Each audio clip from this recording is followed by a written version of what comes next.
আমরা তাসমান হানির পক্ষ থেকে এই মৌচাকটি থেকে মধু সংগ্রহ করে নিচ্ছি। এখন একটা বড় ডুম কাটা হচ্ছে, দেখেন এটা দুইবার ডুম দেন, দুইবার দেন। হ্যাঁ, আল্লাহু আকবার। এই এত সুন্দর মধু আসলে কল্পনার বাইরে। আমরা তাসমান হানির পক্ষ থেকে মধু সংগ্রহের জন্য এসেছি। যে মধু সংগ্রহের সময় আমরা এরকম একটা প্রোটেকশন ব্যবহার করলাম। এখন মৌমাছিরা বেশি হিংস্র হয়, ফলে আমরা এই প্রোটেকশন হিসাবে এটা ব্যবহার করতেছি। আমাদের যে মৌওয়ালেরা তারা কীভাবে মধু চাষ করার জন্য কী কী ধরনের কাজ করে থাকে সেটা কিন্তু আমরা এখানে লক্ষ্য করব। আর ধোঁয়া দিয়ে প্রথমে মৌমাছির যে মধুর অংশটা, সেই অংশটা কিন্তু মৌমাছি সরিয়ে দেওয়া হলো।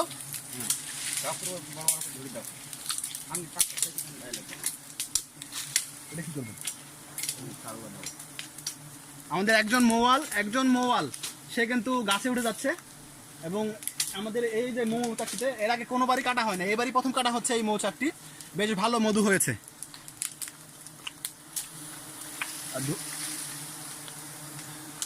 ধোঁয়া এখন আর দিয়েন না। আমরা দেখি কিভাবে সে মধু সংগ্রহ করে নেয়। নতুন মৌচাক, চাকরিতে ভরপুর মধু হয়েছে। বিসমিল্লাহ,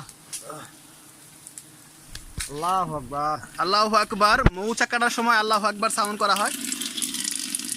আল্লাহু আকবার বলেই কিন্তু মৌচাকটিতে প্রথম কাটা শুরু করা হয়। পুরো চাকে একদম টসটসে মধু কিন্তু আমরা দেখতে পাচ্ছি। একদম ভোর থেকে আমরা মধু চাক কাটা শুরু করেছি। সুন্দরবনে আমাদের মোবাইল টিম নিয়ে আমরা সুন্দরবনের ভিতরে এসেছি। মধু কিন্তু টস করে পড়তেছে। যদি মধু লক্ষ্য করি, মধু কিন্তু টস করে পড়তেছে। আল্লাহু আকবার। আমাদের মধু কিন্তু এখানে টস করে পড়তেছে। মধুতে কিন্তু এরা কিন্তু মধু চিপে নেয় না, মানে আমাদের মোবাইলটা মধু চিপে নেবে না। আমরা বাড়িতে গিয়ে মধু চিপবো। এখন আসলে সুন্দরবনের ভিতরে তেমন সময় থাকে না। আমরা দেখি মধুটা কিন্তু ছেড়ে দিয়ে সেই পাত্রের মধ্যে নিয়েছে। এই যে পাত্রে কিন্তু মধু আসতেছে আস্তে আস্তে। আমরা তাসমান হানির পক্ষ থেকে এই মৌচাকটি থেকে মধু সংগ্রহ করে নিচ্ছি। এখন একটা বড় ডুম কাটা হচ্ছে, দেখেন এটা দুইবার ডুম দেন, দুইবার দেন। হ্যাঁ, আল্লাহু আকবার। এই এত সুন্দর মধু আসলে কল্পনার বাইরে। আর সুন্দরবনের মধু অত্যন্ত সুস্বাদু হয়। আর এবার আমরা যে সময় এসেছি সে সময় বেশ ভালো মধু হচ্ছে। মধু চাকটি কাটা শেষ, প্রায় শেষের পর্যায়ে।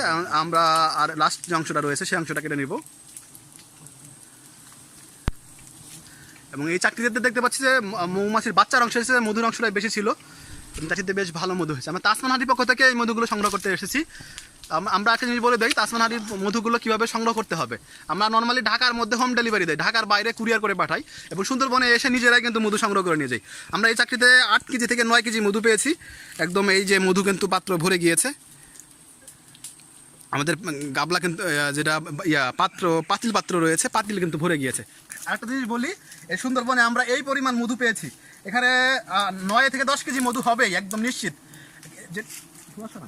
যেটা লক্ষণীয় বিষয়, আমরা কিন্তু সুন্দরবনে এরকম পাত্র ব্যবহার করি। কারণ হলো সুন্দরবনে যেহেতু অনেক পানি থাকে, অনেক সময় পানিতে করে পাত্র ভাসিয়ে নিতে হয়। এটা সুবিধা হবে দেখেই আমরা এই পাতিল পাত্র ব্যবহার করি। তো আমাদের মধু কাটা শেষ। আমাদের ভিডিওগুলো যদি ভালো লেগে থাকে আমাদের ইউটিউব চ্যানেলটা সাবস্ক্রাইব করবেন, কমেন্ট করে আপনার মতামত জানাবেন। আর সুন্দর মধু সংগ্রহ করতে হলে আমাদের তাসমানে অবশ্যই নক করতে হবে। চলেন আমি নিয়ে যাই মধুটা, তাই না? চলো, এই যে মধু কাটলাম, নিজে কিছু মোবাইলের সাথে কাজ করে নিচ্ছি, কাজ করে যাচ্ছি। আর মৌমাছিরা কিন্তু পুনরায় আবার কিন্তু সেই মধুর চাকে কিন্তু ফিরে আসতেছে। তারা মৌমাছিরা আবার এই চাকে আবার মধু করবে, আবারও কিন্তু পরবর্তী সময়ে মধুগুলো কেটে নেওয়া হবে।